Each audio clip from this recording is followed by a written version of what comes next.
Chegou a liquidação mais aguardada do ano. CPAD de portas abertas. Super descontos de até 70% para você aproveitar o melhor da literatura cristã. Livros, bíblias, inários com preços imbatíveis. Confira algumas ofertas. Bíblia de Estudo da Mulher Cristã de R$ 199,95 por R$ 119,97. Heróis da Fé de R$ 49,95 por R$ 29,97. Um Amor que Vale a Pena, de R$ 39,95 por R$ 19,98. 30 Maneiras de uma Esposa Abençoar o Seu Marido, de R$ 22,95 por R$ 13,77. Bíblia Além do Sofrimento, de R$ 159,95 por R$ 79,98. Em todas as livrarias CPAD. Corra e aproveite! Dias 12 e 13 de agosto. CPAD de portas abertas.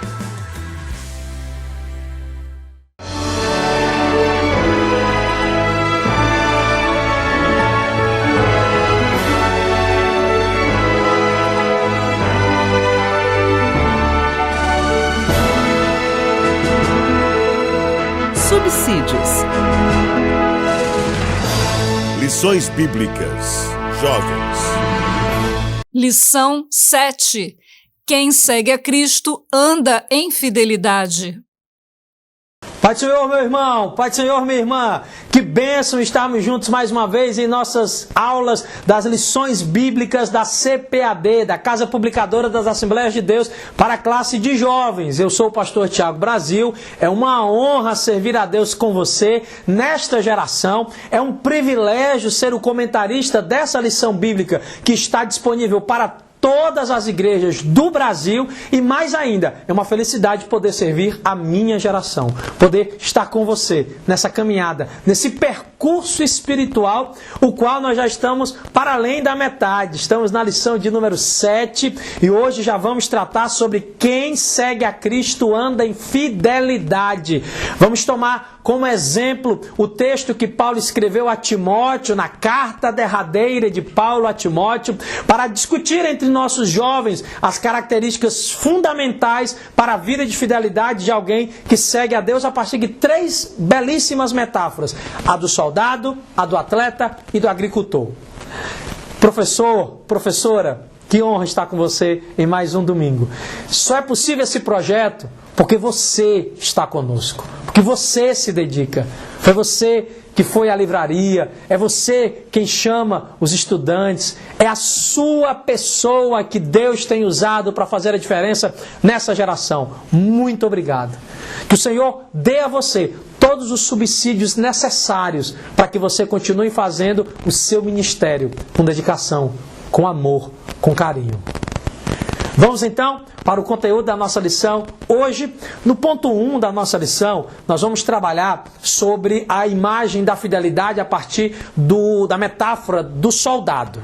E aí, no ponto 1, Paulo vai falar sobre a ideia do foco na vida de um soldado. Sim, porque quem serve a Cristo, e aí ele usa a ideia do militar, não se embaraça com negócios desta vida. O que isso quer dizer? Isso fala do foco no serviço ao reino de Deus. Servir a Deus não significa tornar-se um alienígena. Servir a Deus não significa tornar-se alguém alheio, fora da realidade do mundo no qual nós estamos. Não. O servir a Deus é um convite para uma vida dedicada a Deus em todos os aspectos. Isso então quer dizer que o nosso foco não é um afastamento, mas é dedicação. Deixe-me tentar ser mais claro para você, professor, professora, para você ajudar o seu educando. Seu estudante bíblico não precisa se afastar do trabalho para ser uma bênção. Ele tem que ser uma bênção no trabalho. Seu aluno não precisa abandonar a faculdade para seguir a Cristo. Ele deve fazer a faculdade e seguir a Cristo.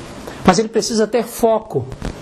Foco no que faz para entender que tudo o que faz deve ser para a glória de Deus. Esse é o esforço da metáfora do soldado. O que Paulo então nos leva a pensar é exatamente nisso. Aquele que está trabalhando, ele precisa estar focado em sua vocação militar. deixando os embaraços, as questões privadas para dedicar-se ao público. Sim, não permita que questões suas, pessoais, sejam impedimentos para o crescimento do reino de Deus na sua vida, através, por meio da sua vida. No ponto 2 da nossa lição, um dos aspectos importantes é ressaltar que a nossa fidelidade ela é independente das circunstâncias exteriores. Sim, porque servir a Deus quando tudo é bonança é fácil. Quando tudo está conveniente ao nosso desejo, é fácil. Mas o convite de Paulo para o seu amigo Timóteo é que ele mantenha o foco da fidelidade mesmo diante das adversidades. Para Paulo, em específico, o contexto é um contexto de morte. A carta é uma carta de despedida, a prisão de Paulo é uma prisão que o guiará para os momentos finais da sua existência. E Paulo então deixa claro a Timóteo que não são tempos de paz, são tempos de guerra. Não são tempos de facilidade, são tempos de desafios. Mas isso não implica dizer que nós podemos afrouxar a fidelidade, que nós podemos descuidar do reino de Deus. Não. O convite de Jesus para Timóteo, para Paulo, era uma fidelidade em meio às adversidades, era uma fidelidade em meio às guerras. Professor, talvez você tenha moças e rapazes que estão passando os momentos mais difíceis da vida e eles só têm a você. Talvez eles não tenham um pai presente, talvez eles não tenham uma mãe com sabedoria. É você, professora, o referencial de mulher de Deus para ele. Então que o Senhor Deus te use com compaixão e misericórdia. Que você seja o lugar de acolhimento daqueles que estão feridos pelas guerras da vida. E você possa ser um instrumento de Deus para facilitar, para apoiar, para ajudar aqueles que estão em crise. O terceiro ponto desse tópico inicial é que nós precisamos viver em fidelidade para agradar a Deus. É o que Paulo fala em determinado momento também de suas cartas, que a vocação de Deus para nós não é uma vocação de covardia, mas de intrepidez, coragem e graça. Não! Deus não quer que sejamos covardes. Não! Deus não quer que sejamos daqueles que recuam, que vacilam para a condenação. Deus nos convoca, nos chama para uma vida de coragem, para uma vida de dedicação, para uma vida lançada aos pés dele, crendo que podemos fazer o melhor para ele. O convite de Deus para nós é que nós possamos ser fiéis a ele. Jamais sacrifiquemos a nossa fidelidade a Deus por qualquer negócio humano, por qualquer conchavo, inclusive em instituições humanas. O convite é a fidelidade ao Senhor, ao Deus Todo-Poderoso que nos ama e nos chama, nos vocaciona, nos convoca para servirmos a Ele com tudo que temos, com toda a doação, com toda a coragem da nossa vida. Eu resumo esse momento para dizer a você que num mundo de múltiplas vozes, foco na voz de Cristo é importante para cada um de nós. Num mundo polifônico, de muitas vozes, saber qual é a trombeta do céu que toca para ir à guerra é fundamental. E a nossa guerra não é contra a carne nem contra sangue. A nossa guerra, nossa peleja, não é contra questões materiais, mas é no nível mais importante, é no nível espiritual. No ponto 2, o Senhor nos chama para que a gente possa entender, na nossa lição, a fidelidade na perspectiva de um atleta. E aí o ponto 1 vai tratar sobre encarando a vida com a dedicação de um atleta. Sim, é a imagem daquele que se lança em atividades esportivas, que no contexto paulino do mundo romano é importantíssimo.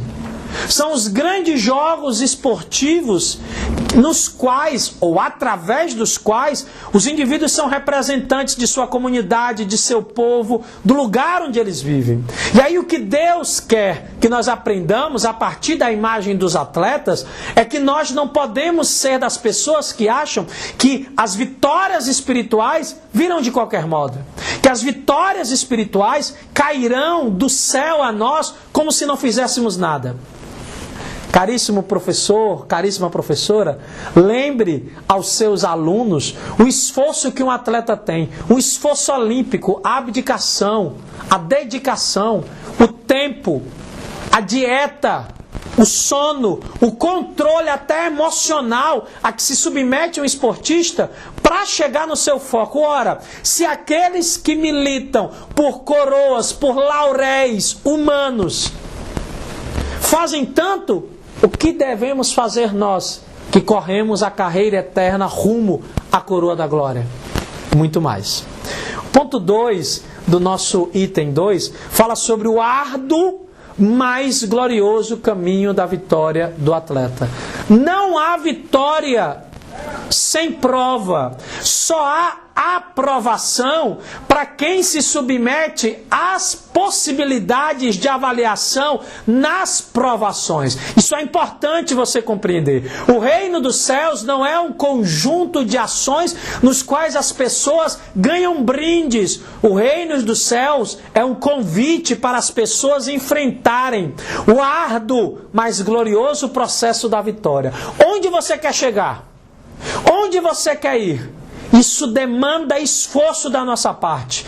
Isso demanda dedicação da nossa parte. E tal dedicação, tal esforço está associada a uma vida cristã cheia da graça, cheia do amor, cheia da misericórdia. Não seja daqueles que desistem diante das primeiras provações. Não seja daqueles que pulam fora do barco da salvação diante das pequenas tormentas. Creia, o Senhor está contigo. Ele te convoca para um chamamento. Sabe o que você precisa? Você precisa ser um atleta de Cristo. Saber que antes de toda vitória existem sessões e mais sessões de treinos cuja premiação é nada. O que ganha alguém que treina? Coisa alguma. A premiação só virá no campeonato. E quantas vezes ele treina para ter uma premiação no campeonato? Centenas, milhares. Isso é obra divina. É Deus quem faz para cada um de nós. Em terceiro lugar, nós temos que lembrar da felicidade de quem venceu de modo íntegro. Quem corre, mas não participa de modo honesto, pode até ser coroado, mas não será honrado. Paulo não usa essa categoria, mas eu vou usar porque talvez é próxima do nosso mundo contemporâneo, você consiga compreender, professor, melhor. É a vitória de quem toma doping. É a vitória de quem burla as regras, dopando o próprio corpo para fazer ações sobre-humanas. Ele pode até ganhar a medalha. Ele pode até ter o aplauso. Mas a consciência dele, a consciência dela diz que ele não é merecedor, que ela não é merecedora. Assim somos nós, que precisamos ter a alegria de saber que nós jogamos de coração limpo, que nós não somos dos que burlam as regras, dos que buscam atalhos. Professor, professora, fortaleça o coração do seu jovem. Talvez ele optou por ir pelo caminho mais longo, talvez ele optou por ir pela maratona. E não quis burlar o sistema, não quis achar espaços para se beneficiar. Ele foi no foco daquilo que era a vontade de Deus. Mas talvez ele se sinta hoje penalizado, talvez ele se sinta diminuído, porque outras pessoas que mentiram, que enrolaram, estão à frente. Lembra lá da crise do salmista no Salmo 73? Mas leia com seus jovens o Salmo completo e lembre a eles o final. O final não é só o pódio. O final não é só o coroamento. Tem o final do dia, do deitar-se de consciência limpa, do deitar-se com felicidade de dizer, eu fiz o meu melhor para a glória do Deus Altíssimo. Quem vive assim já recebeu a coroa, o amor e o abraço do Pai. Eu resumo esse item então para você, dizendo que todo prêmio obtido de modo indigno não é distintivo de vitória, é marca do inferno. E o que você quer? Você quer carregar a marca infernal de quem manipula para se beneficiar? Não faça isso. Opte por seguir o reino, por viver a verdade. Em terceiro lugar, Paulo utiliza, nesse mesmo contexto da segunda carta aos Coríntios, Segunda carta a Timóteo, no capítulo 2, ele vai falar sobre a metáfora do agricultor, daquele que planta. E aí Paulo também fala sobre 3 verdades importantes. Em primeiro lugar, o reino dos céus deve ser vivido com muito trabalho. A operosidade do agricultor é algo fenomenal. Ele trabalha a terra quando não tem nada. O nome disso é fé. Confiança no que não se vê. Certeza naquilo que ainda não chegou. Essa é a metáfora do plantio para dizer que nós devemos continuar nos esforçando, por mais que a terra seja árida, por mais que o solo seja improdutivo, por mais que nada pareça tão bom para nós. Continuemos plantando, semeando, arando a terra e esperando a boa chuva do Senhor. Caro mestre, eu abençoo a sua vida pelo poder da palavra e creio, haverá chuva de bênção sobre você. E os frutos virão nos seus estudantes, nos seus educandos, nas pessoas que convivem com você. E elas um dia dirão, foi graças àquela aula da escola bíblica, com aquela professora, com aquele mestre, que a minha vida foi mudada pelo poder do Evangelho. Deus abençoe você. Chuva de bênção sobre a sua vida. Hoje talvez você não vê nada. É só poeira, terra seca, solo árido. Mas o tempo da chuva vai chegar, no nome de Jesus. No ponto 2, quero lembrar você que o trabalho do reino, ele é colocado não sobre os nossos ombros, mas a partir do amor de Deus que nos fortalece. Talvez você chegou ao seu limite e dizer, eu não consigo mais. Que bom que você entendeu isso. Então é hora de crer. Deus fará o sobrenatural acontecer. Talvez você está no nível que diz, eu não conseguirei mais seguir. Acalma seu coração. Se você chegou no nível que diz, agora só Deus, então pronto, descansa. Se é só Deus, Ele fará, no nome de Jesus. Faça o seu máximo. Feito, crê no Senhor Jesus. O árduo esforço que você tem será recompensado. Não no seu tempo, não na sua hora, mas naquilo que o Senhor tem poder para fazer. Por fim, lembre-se, sempre haverá uma recompensa para quem se dedica ao reino. Na metáfora do agricultor, é aquele que é digno de usufruir da colheita. E de preferência, ser o primeiro a usufruir da colheita. Sim, todos podem participar da festa, todos podem usufruir do benefício da terra. Mas o agricultor que se dedicou, que trabalhou, que plantou, seja ele o primeiro a se alegrar. Caríssimo educador cristão, em nome de Jesus, você será o primeiro, para a glória de Deus, a ter notícias boas do que Deus faz e daquilo que Ele realiza. Para quê? Para que o teu coração se alegre e a tua vida seja fortalecida na bênção de Deus. Eu finalizo a nossa aula de hoje lembrando que quem não se esforça para a implementação do reino, nunca foi partícipe dele. Só quem está envolvido no processo sabe o quanto servir a Deus é bom. Por quê? Porque há uma recompensa. É a salvação. O mais é bênção, é glória, é amor. O mais é cuidado de Deus para com a nossa vida.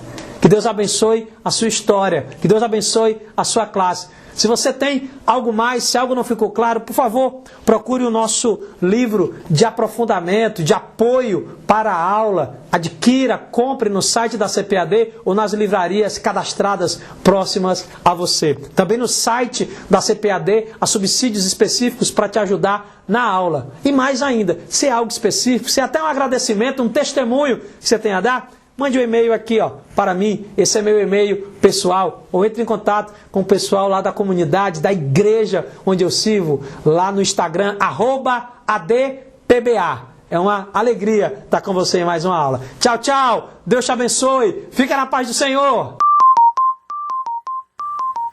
11 de setembro, Dia Nacional de Missões. Monte uma programação especial na sua igreja e vamos juntos gerar um despertamento missionário para alcançar quem precisa ser alcançado. Participe também da campanha Eu Faço Missões e ajude a Senami construir 100 templos para atender os povos menos alcançados do Brasil. Acesse agora mesmo o site eufaçomissões.com e saiba como participar. Uma realização Senami CGADB. Apoio CPAD.